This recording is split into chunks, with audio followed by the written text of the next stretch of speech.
Dot, dot, dot, dot, dot, dot. Good morning, everybody. This is Grant from State of the Spark. Super pumped for today. We got a great show for you. We're going to be talking about what causes people to stop living out loud. I'm going to tell you about one of the most embarrassing dinners I've ever had of my own life. And we're going to talk about how to get back to living out loud. You've got to live out loud. The world needs it. And we're going to talk more about that. But before that, we're going to talk about other news. That's news that'll co-elevate you, make you a little bit smarter so that when you and I have a conversation, we're going to be talking about more interesting things than what the average person is actually talking about.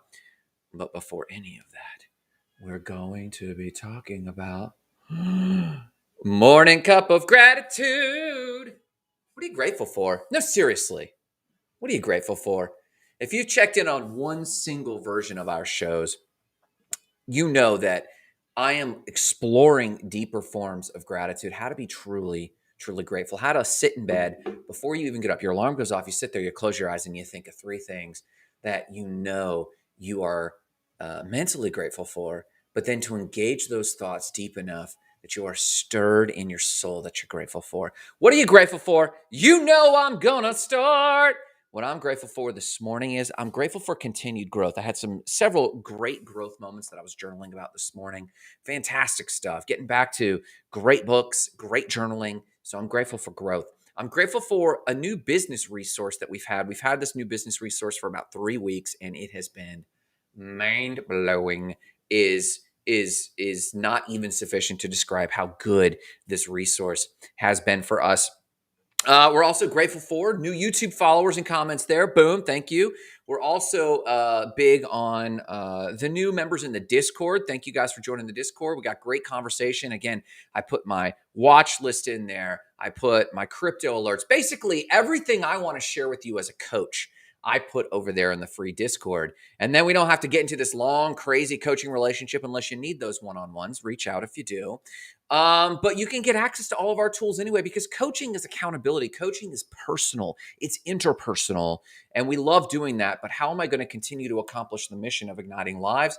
We're going to be doing it through things like the Discord and the Patreon. So check that out. So I'm grateful for new Patreon members, new Discord members, new YouTube followers. I'm grateful for that this morning. What are you grateful for? What are you grateful for? Come on, holler at me.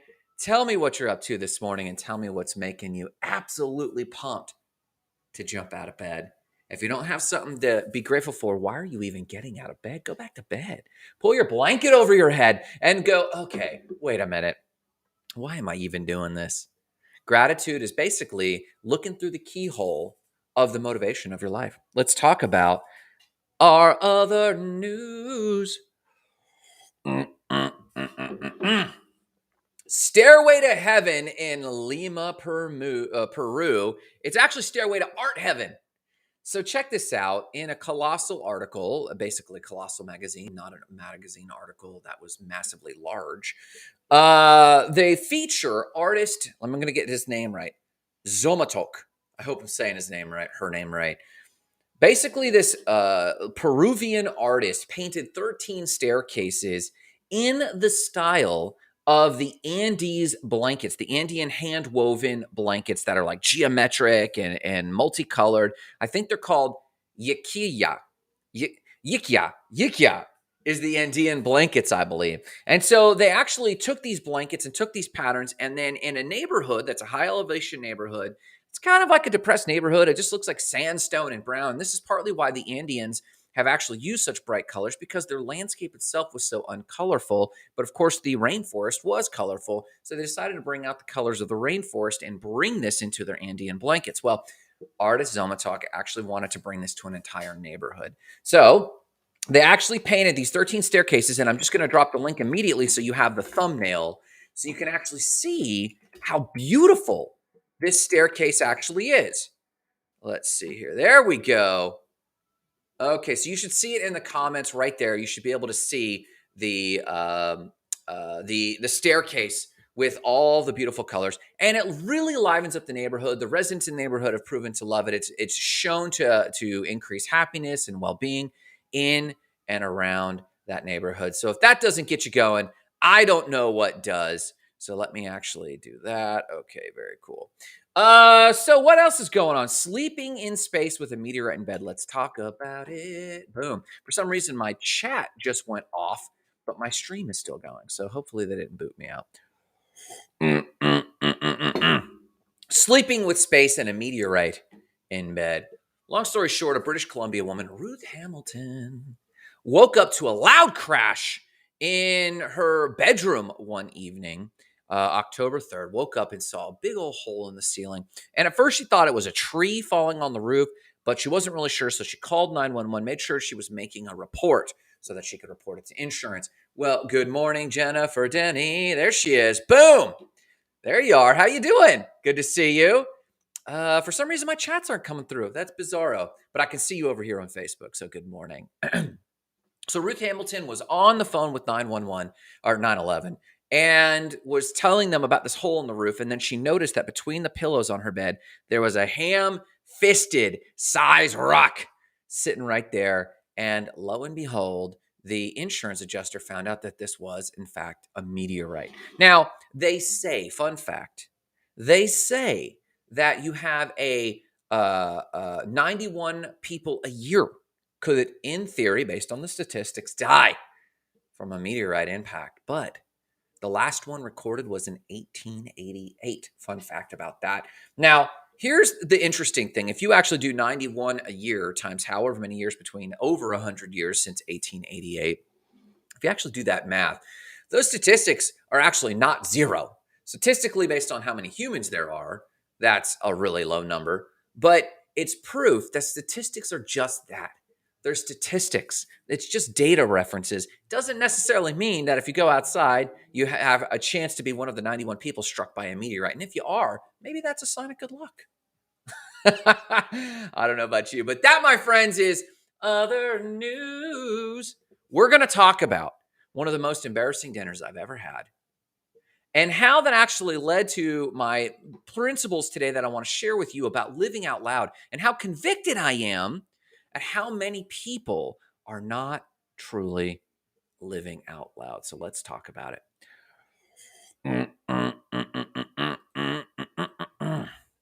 Let's see if they're going to load my... Oh, there we are. There's my chats. Boom. For some reason, my chats went away, but I got them back. Yay! Victories. So let's talk about the most embarrassing dinner I have. One of the most embarrassing dinner. I'm an embarrassing guy. Like, I can go out and have a lot of embarrassing dinners, but let's talk about one of the more embarrassing dinners I ever had.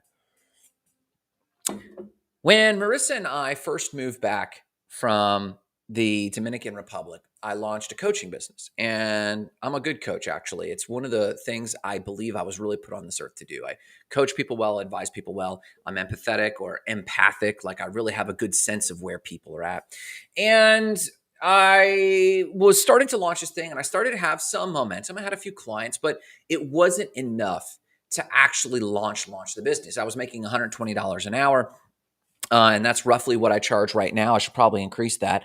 Talk about 5% inflation this year. Eesh, one of the highest inflation years on record. But my coaching, I was pulling the hourly rate, but I wasn't getting many clients. And I was doing good. I was highly encouraged. I was doing speaking events that was paying very well. But my coaching business wasn't launching. So I had dinner with a few friends that I trust, that I know, that I like, that I've done a lot of work with in the past. And I decided to get some advice. Well, back up a second with these two people that I went to dinner with. You see, when I first moved to Lakeland in 2006, 2007, I lived with a group of powerhouses. These were aggressive people, assertive people doing huge things. They were reading hours every day. They were absorbing massive amounts of information.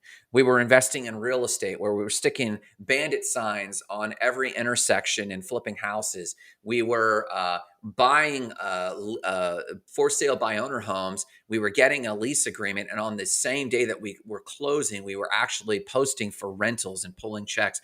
We were learning so quickly. We were launching side businesses. We were launching landscaping businesses, a very assertive group of people. I have a lot of respect for these people. I co-wrote several books with one of them called, oh my gosh, Principles in the Raw. And they had a little sugar raw packet on the cover. Maybe I'll dust those off one day and republish those because I had such good fun. Principles in the Raw. And we co-wrote some books with them. We were coaching real estate companies and coaching lending companies. And one of them even became one of the world's most in-demand flamenco guitarists. You see, it wasn't just about business. It was about executive strategy. And this high lit, I was so lucky to have landed in this group of high lit individuals. One of them is now managing vast amounts of real estate. One of them, the flamenco guitarist now, is from the Cayman Islands. He has since moved back, but he was doing dinner parties for Alicia Keys in New York City and living in New York City, doing flamenco gigs for nearly everybody. He was killing it. He moved to Sevilla, Spain, and learned how to do flamenco there. Phenomenally skilled individuals who went on to do phenomenal things. And Marissa and I moved to the Dominican Republic on the missionary field. We moved back a year later, and we had launched the coaching company, and now I was at dinner with these high-lit individuals. And for lack of a better term, I was crying in my milk, if you will. I was sitting there lamenting to these two people that I can't believe I can't get more people. We're smarter than this. We're more aggressive than this. Why aren't we able to execute? Why am I not able to pull the big checks, so to speak? And I had pulled some big checks, but not consistently. And then my frustration boiled over and I started lamenting to them. Why haven't you guys? And it was very cringy. Why haven't you guys started hiring me for coaching? Why aren't you guys just writing the check for my coaching and my training? And both of them kind of looked at each other because they knew and I knew that I was letting my emotions get the better of me and lamenting. And these were two pros. Then I consider myself a pro too. And I was having an extremely weak moment. And I just embarrassed myself with this over exclamation of why they weren't writing checks for my coaching. And they laughed and they said, Grant, they were kind. They said, Grant, we're not your audience. You are not going out there and talking to people who are your audience. In fact, you're afraid. And you're so afraid you're going to people you know, hoping they hire you, hoping you get referrals. But if you're going to really build a business, you need to get around people that don't know you. And I realized that I had been procrastinating, living out loud. It was very embarrassing for me because I really respect these two gentlemen and how high-lit they are. And I feel like I'm always trying to keep up. And they always affirm me, no, you're doing great. But I had this embarrassing, cringing moment, but it was a teaching moment. And I went home and I really internalized the fact that these were not people, were not my audience. My audience was out there. My audience is who needs my help is somewhere else. These are my peers, and your peers are different from your audience. Now let's take this one step further. Just this week, I have since made those changes. We have multiple businesses. The website company makes up a large volume of my attention. Good morning, Jessica. I hope you're doing fantastic. There's Jessica ahead of jumping in. So jump forward. I had learned this lesson the hard way through a very embarrassing dinner with these people. And I had since, Lisa Welsh actually is commenting elsewhere. No, that's on an old one. So this past week, jump forward, we have the coaching business. And this past week, I did a show on Monday. And I encourage you to go back and listen to the show on Monday because over the weekend, I had been, good morning, Rob Boudreau. He says, good morning, keep doing what you're doing. Rob Boudreau, you keep doing what you're doing. This man's a powerhouse and congratulations. I think his daughter just got engaged. Rob Boudreau has one of his kids get engaged this weekend, I think. Holy cannoli. But just this past week, I have since gone on to build my coaching business. I have since gone on to have our website company, six-figure website company, to have our real estate. You guys know all the background. But this weekend, I had a conflict and someone asked me to pull my posts down. And I thought, oh my gosh, I was super embarrassed because we had talked about something on Saturday. I posted about it on Sunday because it inspired me. And in that inspiration, I wrote a post and this person got back to me and was like, pull it down. So out of respect for that relationship, I pulled it down. But I got to thinking, no. So I got back to the person and said, listen, I'll pull these down out of respect for you, but I will never pull down another thing I do. And that was me standing up for, no, I have lived so often stifling my voice for other people. I don't always say the right thing, but I try to always say the authentic thing. And I let that refine who I am. And I hope you do the same thing. That happened to me just this Sunday and Monday. But since then, I've met with two different business owners who both expressed to me that they were shirking back. They were pulling back from the world. They were leaders, massive leaders of 8-figure companies. One of them is a leader of an 8-figure company. The other is a leader of a 6-figure company. And they both expressed, listen, we're for real. We're doing cool stuff and we're the boss of our world. But I haven't been as aggressive as I know I want to be. I haven't had the difficult conversations that I know I want to have. I haven't done the marketing that I know I should have. And when I said, well, what's going on? They said, I don't think I'm being aggressive enough. I'm not having the sales I need. My employees aren't doing what they need to do. Jessica Ojeda says, yes, do not pull back. Jessica herself is an energy worker. And for those who pay attention to vibe, energy, you know that when you live out loud, good things happen. It's electric. And bad things happen too. When you live out loud, things boil to the top. And I think people have some of these experiences when they're young, when they just step out and they get energetic and they push themselves and they get pumped with the world. And like lots of people are cheering them on, like, oh, you're a badass. Yeah, keep going. That's crazy. But like one really strong voice will be like, oh, you're too much. You're too much. You're overkill. You're fake. You're hype. And that hurts because living out loud is more vulnerable than living withdrawn. So when you start cutting off energy, energy stops flowing. This is what writers talk about when they talk about ushering in the muse. They say if you just sit down and do the work, it might feel grueling to actually start writing. But once you start, the muse returns. If the muse inspires you and you do not respond to her, she'll stop visiting you. And that's more terrifying. You should be terrified that inspiration and energy stop visiting you more than you are terrified of the haters. So this is on my heart this week, that people are really giving in to those who are afraid of the face of mankind. I want to give you 7 quick reasons. 7 quick. I'm not even going to unpack them. You guys know I can unpack some things. I'm not even going to unpack these reasons. I'm just going to give them to you because I want to get off to the 5 ways I think you should return to living out loud this Friday, this weekend, because the world needs your voice. The first reason people stop living out loud, they're afraid of conflict with those closest to them. Have you ever been inspired? Hang on, pause. Jennifer Denny says, true, but there are some things that just shouldn't come out of my mouth. And she says, filter, LOL. And I would say this, maybe, maybe not.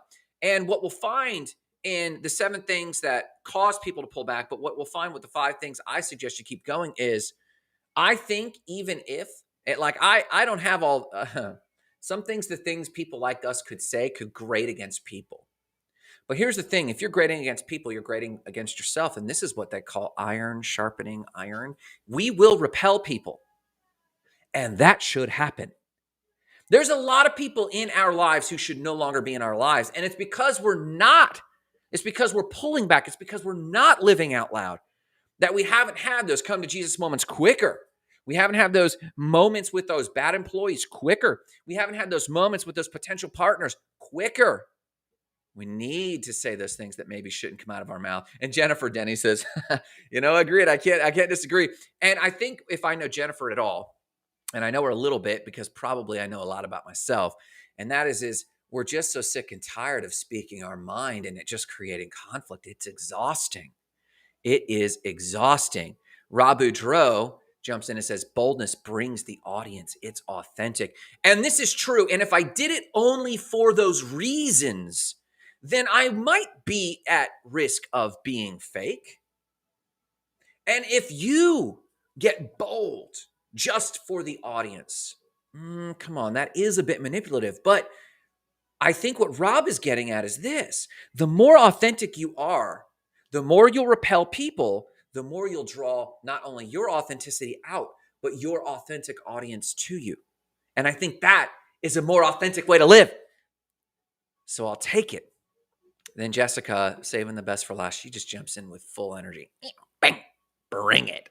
Let's talk about this. Number 1, they don't want to have conflict with those closest to them. Number 2, they don't want to be judged by the broader group. It's one thing to not want to have conflict with those closest to you. I get that. I don't want to have conflict with Marissa, but I know, and married people know, or partnered people know, that you start pulling back in the household because you know some of the things you do rub people the wrong way, rub your spouse, your partner the wrong way. We got to be careful about that in our own homes. We think that, no, in our own homes is where we can be our most authentic self. Not always. That's where you can be raw, but living out loud might not always have its place in the home. But on the inverse of that is a lot of people stop living out loud because they just don't want to be judged. Like I mentioned regarding Jennifer and people like Jennifer and myself, you get tired of living in conflict now and again. There are just some seasons where you just want to speak your mind, but you want everyone to go, you know what, you're right. Because when you live out loud, you're going to be pushing away like most of the 8 billion people on the planet, right? And that means that you're going to have these encounters time and again that are really challenging. I'm laughing about it now, but sometimes it's not always laughable. Number 3, people realize their idea was a bad one when they live out loud and have to take it another direction. I believe a lot of you people think your ideas are genius. I know I do.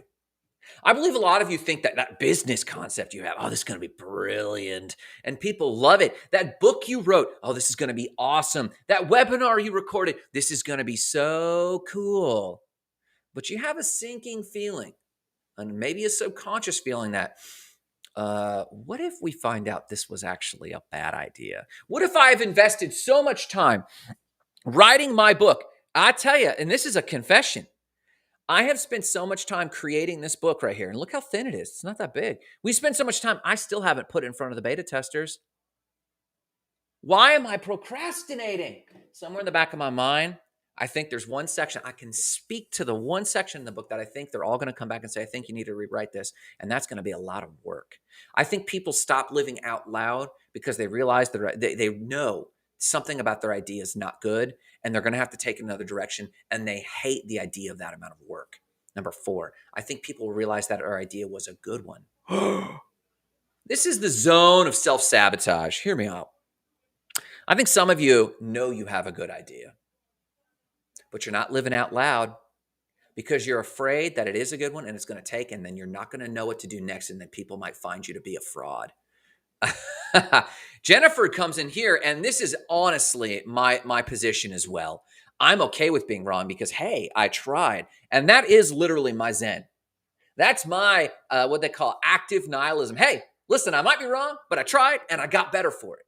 And there's no more efficient way to get better than to live out loud. Hey, I'm trying to do this. That sucks. And you get heckled from the back and you're like, oh shit, maybe that was a bad idea. But you learned, otherwise you're going to be sitting in your room for weeks and weeks and weeks and building the perfect website and building the perfect announcement and building the perfect Instagram post. And then, oh, maybe it's not right. And then 4 weeks later of all that energy and all that emotion, you still don't know if it's the right thing. Number 4, I think people realize that their idea is a good one, and they're afraid of the subsequent work. They might have a great idea for a business and they're like, I don't know, it's a really good idea. And they put it out there and suddenly everyone wants it. Now they've got to build a business and hire a COO and get out of the way because other people are better at it. And then suddenly they're not in the forefront. And then everyone realizes you might be a fraud. And imposter syndrome. I can't say how many people are not living out loud because they actually have a good idea, not just a bad one.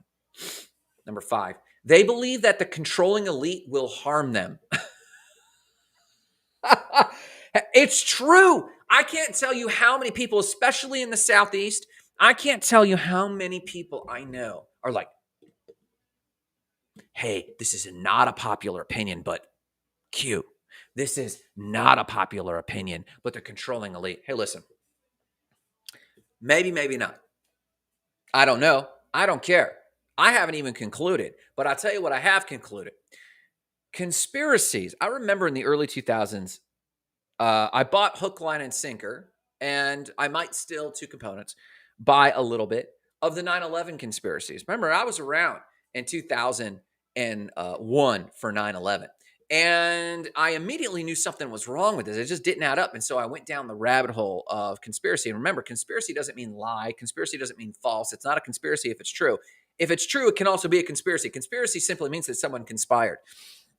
Believe it or not, I can't tell you how many people I know are holding back a brilliant idea because they think this powerful, whether it's Facebook or Microsoft or like Bohemian Grove, Google it, look it up, or some other lizard people controlling elite party will actually come after them.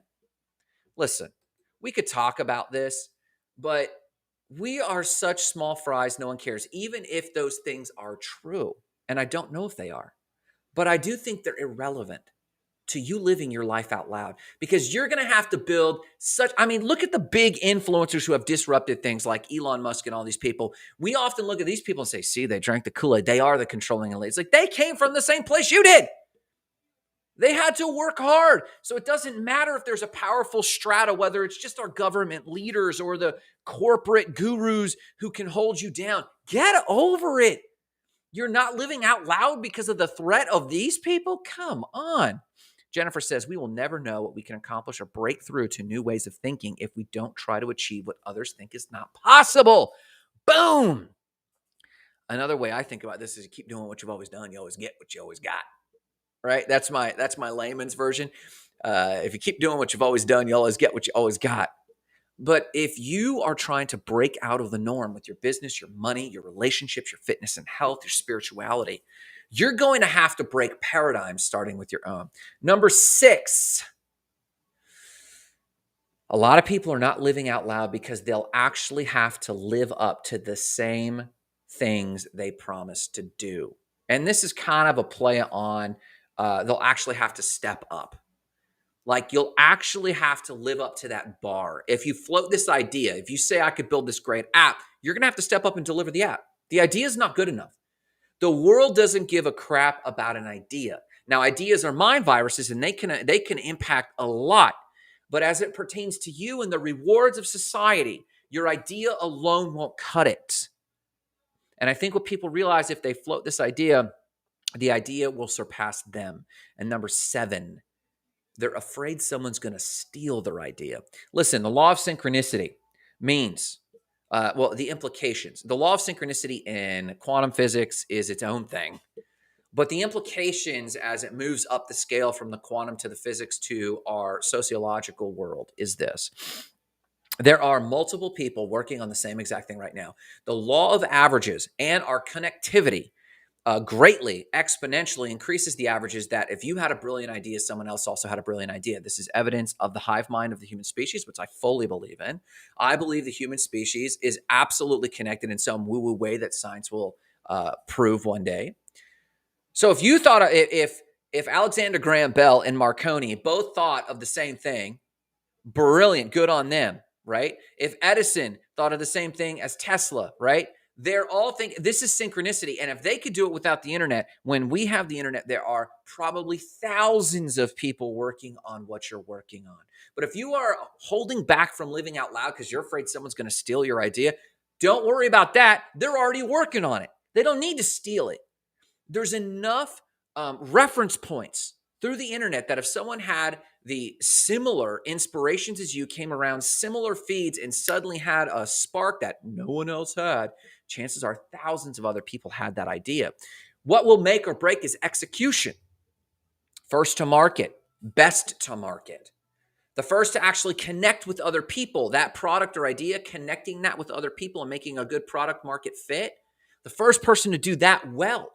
And the first person to live out loud with the idea stands a higher percent chance of actually winning those rewards. So if you are not living out loud because you're afraid someone else will steal it, you're guaranteeing to not win. Can you follow that? You're guaranteed to not win. So here's the 5 things I think you need to do right now this week to shake off the cobwebs of over introversion. There's natural introverts, good on you. But like even natural introverts are pulling back. We've got to shake off these cobwebs and reach out and start living out loud. Here's what I recommend. Number 1, invite someone to lunch this week. It's Friday, this weekend, early next week, and tell them about your idea and let them just tear it to shreds.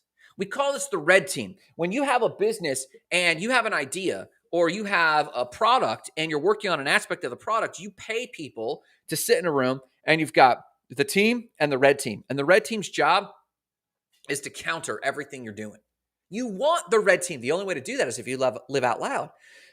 So this week, invite someone to lunch and tell them about your brilliant idea and ask them, hey, what do you think? Good, bad, and otherwise. What am I forgetting? What am I missing? I just want to share this with you. No, I'm not selling you on it. I literally just want to talk about it and get your input. Number 2, do a Facebook Live, an Instagram Live, a Twitter/Periscope Live. Do something live and rant about your idea. And look for the trolls. You got to inoculate yourself to the haters because people that love it will jump on and go, hey, I think you're killing it. So the second thing to do is if you think you have a good idea, the only antidote to you holding back because you think, oh, maybe it's a crap idea, you got to put it out there so you're not dwelling on this thing. If you think maybe this is a killer idea and I don't know, you got to put it out there to test yourself, pull yourself to the next milestone of going, hey, you've now got to succeed with this. Are you going to build a business? And you got to go, okay, I like the idea, but no, I'm not going to build this business. The third thing I recommend you do, write about your ideas in a post or a series of posts and share it with the world. Share it on Medium. Share it on your blog. Share it on your socials. If you're an introvert and you don't want to go live, you don't want to take someone to lunch, you still need to put your idea out there and welcome both accolades and critique. Write about it. If you can't articulate it, then at least write about it. Write a single or multiple post and push it out to the world and see, does anyone care? Put it out there. Live out loud. Number 4, put together a mastermind group. Present your idea in just a 5-slide PowerPoint and get honest feedback from people you trust. Hey, here's my idea. Pretend it's a fundraising pitch. Put 5 people in a room and say, hey, I want to share with you my idea. Does this make sense? Or every time you talk about it, do people go, I don't really get what you're talking about? If you find yourself when you talk to people going, here's the problem, here's the solution, and the person you're talking to is going, huh? And you find yourself going, listen, I just don't think you get it. Maybe it's not a good idea. Maybe the back of it is great observations. But you need to put this in front of your mastermind team, pretending it's a VC pitch to get this immediate feedback loop of either you're not explaining this right or you don't understand it like you think, which is the reason in the first place people aren't living out loud. But if you're doing that, you're actually literally sitting in a room and hamstringing yourself. You're atrophying yourself to sit on an idea that might not be the greatest idea. If you are not getting anywhere with your idea, put this step 4, put this mastermind together, put a 5-slide presentation and just ask, hey guys, this is the problem, this is the solution, this is what's going on. Does that make sense really? And then just listen. Don't over-explain. Resist the temptation to go, maybe you don't understand. You know what? If enough people don't understand, maybe you're just barking up the wrong tree. Unless it's a passion project, then quit looking for people's approval, but still live out loud and say, this is what I'm doing. And make sure those people in the room are your target audience. Make sure they're people that you actually want to impact. And then number 5, and this goes even narrower into the mastermind concept, invite 3 people specifically from your niche to either a group lunch or a one-on-one. Share your idea and see how they respond. Narrow this down, not just to a mastermind of people that are your hoorah, your mom, your best friend, your spouse. Oh, we get this. We get this. Do you really? Let's get people from your niche in the room. Pay them.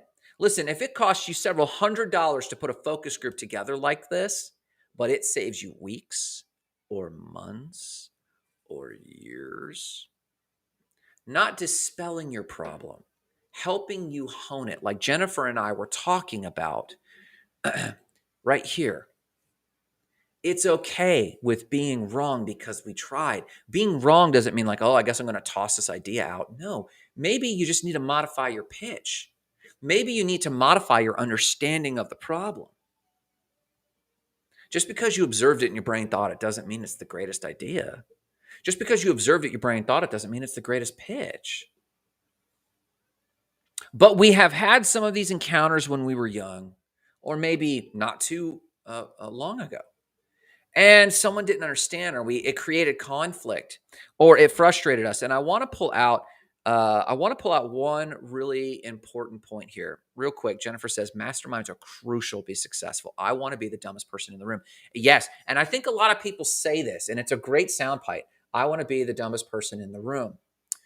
I think a lot of people think this and feel this, but I don't think a lot of people act on it. To make yourself the dumbest person in the room is actually very difficult quite often. To actually get someone who is superior than us, not just in a skill, but in business and in communication or whatever the skills you're needing for that particular project. I've tried this. It's actually really difficult. And here's the trick. The more well-read you are on your topic or on broad topics, the more difficult it is. It's going to cost you more time. It's going to cost you more money, but it's still worth doing. Oh, yeah. Oh, big time. And Jennifer says this. It's very vulnerable. The thing about people who have spent a history of living out loud, oftentimes it's A-types, oftentimes it's extroverts, but not only us. If you've just been living out loud, you have started to become, to bear yourself in a way that is kind of invulnerable. There's a term that I love, unfuckwithable. It's a little early. The sun hasn't come up yet and I'm swearing.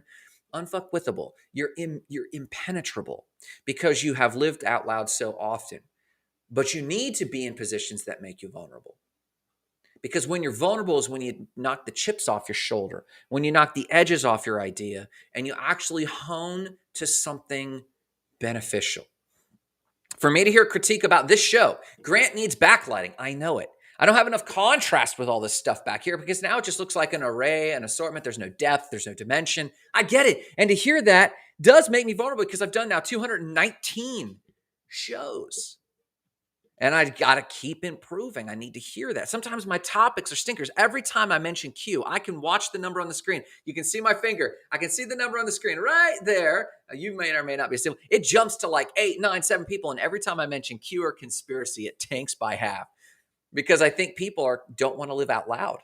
They're watching the show and it's too cringy for them because they might hold some of those beliefs. They can't even watch it, let alone talk about it. But you should. Rob Boudreau was just on here, and he and I have talked about conspiracies plenty, and I have a huge respect for Rob. People are afraid to live out loud. They're cringing from the world. It's one thing to just go, no, I'm strong. I'm not afraid of the world. I can engage. I just really don't like how this person's operating and that person's operating. That's fine. But what's your message? I don't care about your unmessage. There's a great book. It's not on these shelves. It's on the other bookshelf. And it's called Unchristian. And it was put out by the Barna Group. Early 2000s. And it said that there's an interesting thing with the millennials, what turned out to be the millennials. There's an interesting factor of the millennials. They consider themselves the un-generation, the un-cola, the un-church. And the name of the book was Unchurch. And it was how people were fleeing the church in droves. And now, 15 years later, this is absolutely true. You drive through any town. And though there are a few very strong, thriving bodies and very strong home churches compared to 20 years ago, the church is empty. And so this book, Unchurched, defined this generation as a generation of people that define themselves as un. They don't know what they are, but they know what they're not. I'm not my parents. I don't work at a desk. I don't work in a cubicle. I don't stay in the same town. Well, okay, that's cool. But what are you? I don't know. Quit defending your beliefs. Quit being an un-thing. And start honing what you do stand for, what you are. And I don't care how risky you think it is. The human species does not benefit when you hide from the world. There is nothing you're working on that needs to be, there are nothing. There are rarely things that are so sensitive and so impactful. I do believe you're going to be under the watchful eye of Big Brother. If you have something that is so impactful, truly impactful, and aligns with the interests of humanity, and so sensitive that you might be under the watchful eye. But I got to tell you, the statistical probabilities are so small, it's not funny. You know what I love on the show? I love Ruth Patel. And he even liked the show this morning. I love Ruth Patel, and here's why. This guy's working on things that I believe are truly cutting edge in the drone space. He is creating his own drone, and he's got this technology, which I won't share because I don't know what's sensitive and what's not. But he's got this drone that's so badass that it's got military and private party use that's second to none. And I truly believe it's an 8 and 9 figure business alone, just this one drone he's working on. And though I am relaying that there are some sensitive components to this, He lives out loud with it to his audience. His audience are investors. His audience are to his confidants, like people like me. His confidants are to his hype squad, like us. So he will share. Let me tell you why this is badass, and I'm securing this patent right now. I'd appreciate it if you wouldn't tell anybody, but he also has a realistic view that Boeing isn't sitting in his office spying on him. He's still living out loud. That Lockheed Martin, they're probably working on their own projects. Listen, if there is a behemoth in your marketplace that you're afraid is going to compete with you, so you're trying to keep your life small and trying to work alone in your back room, because as soon as they hear they're going to do it, they're already working on it. The behemoths in this world have so much R&D money, they're already trying. You need to keep trying and play the underdog. You need to live out loud with your message. What is my message? Does anyone know? Someone watching, there's 5 of you, 7 of you, 4 of you, 8 of you, 6 of you. You guys, if you don't know by now, here's my message. Igniting lives of explosive significance, starting with your own. And I want to encourage you today, quit cringing from the world. Please. You see, all prayers are answered through people. Think about this for a second. If you're a prayer, if you're a believer, if you're an atheist, I don't care. Whether you believe in the hive mind of the human species or God himself, herself, when you pray, it's very rare that a crow will fly over you and drop those money bags when you have financial problems.